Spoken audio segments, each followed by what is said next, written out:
Hello friends, qué bueno que tendría otro amigo hispanohablante. I'm going to read from a script again today.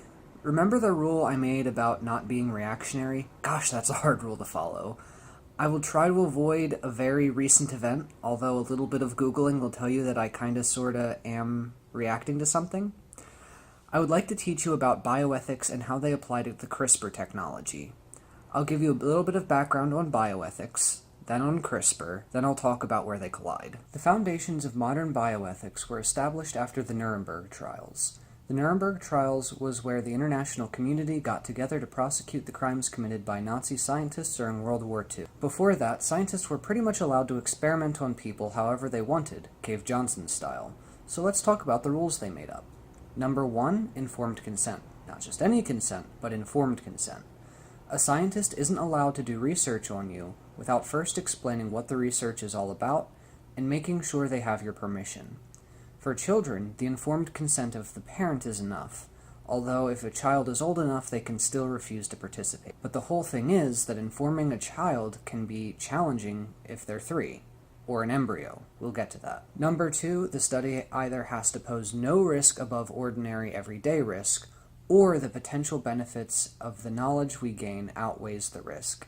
For example, if you want to test a drug that suppresses your immune system, causes drowsiness, makes you vomit, and has the chance to give you chronic pain, it better have the potential to do something incredible like treat pancreatic cancer. If there is risk, scientists must do everything in their power to keep that risk small. That involves trying it out on animals first, working with it in a petri dish, and when you do bring it to humans, use small amounts and try it out on a small number of people. Number 3, justice, or fairness if you prefer. The research must benefit the population that is in your study. So if you want to try something out on poor people from the hood, you must deliver the benefits of your knowledge that you gained to the poor people from the hood. You can't do experiments on vulnerable people and then only give the resulting therapy to rich people.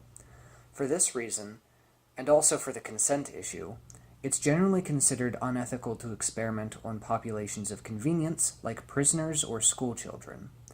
There are exceptions to this, but in general you need to be careful about who you're putting in the experiment. Number 4 is the participant should be able to exit the study at any time without consequence. If they're halfway through an experiment and decide to leave, you must let them. Maybe somebody thinks that they can take a little pain for the sake of science, but they change their mind. Gotta let them go. There are some other principles, but that's enough for this discussion. So next up, how does CRISPR work? CRISPR allows you to take a gene from any organism at all and put it inside a cell. You can also use it to take a gene out of a cell. We've had similar technology before, but this one allows you to control where in the DNA strand the new gene should go. It's a fascinating piece of technology, and it has allowed us to put genes from one species and put them in another species. You can do all sorts of things with it. You can make one type of mouse cell glow in the dark, so you can cut up the mouse and see all the places in its body where that cell type exists. You could theoretically take some bone marrow stem cells out of somebody who has an immunodeficiency, put in the correct gene, and put the bone marrow back in to correct the deficiency. I don't know if that's been done yet or not. There's a lot of great potential for both basic and clinical science. CRISPR is also how you get GMOs, soybeans that are resistant to Roundup and chickens that have a lot of meat on them. But there's a difference between doing CRISPR by taking out somebody's cells and putting them back in, and doing CRISPR on an embryo. In the first case, the genetic modification will die with the person who received it. In the second case, the genetic modification can enter the gene pool. In the first case, most of the person's cells are still unmodified. In the second case, all of the person's cells are modified. So let's talk about doing CRISPR on single-celled humans and where that stands ethically. Principle 1, consent. Obviously the embryo can't consent, but the parents can, and that's generally considered enough from the perspective of modern bioethics, so that's fine. Principle 2, risk. There is some risk associated with CRISPR. You can end up with a genetically deformed person who has a poor quality of life. But there is also some benefit. We can use it to treat some genetic disease for which there is no other treatment. Cystic fibrosis and Huntington's are two famous examples. There are also a lot of other diseases it could treat, like phenylketonuria, but since that one can be treated by diet, it probably isn't worth the risk. Principle 3, justice. If we experimentally replace a defective gene in a child who would otherwise have a disorder, they are a beneficiary of that experiment if it succeeds.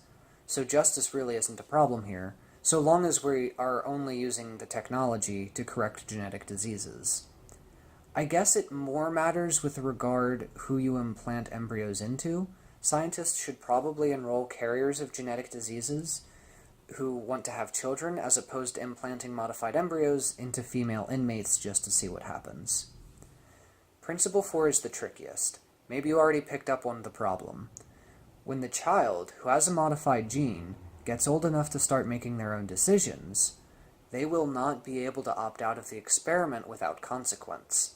Nothing they can do will be able to remove the implanted gene, except to remove their life. So if we want to stay within the guidelines of ethical conventions established post-Nuremberg, we cannot do research with CRISPR on human embryos.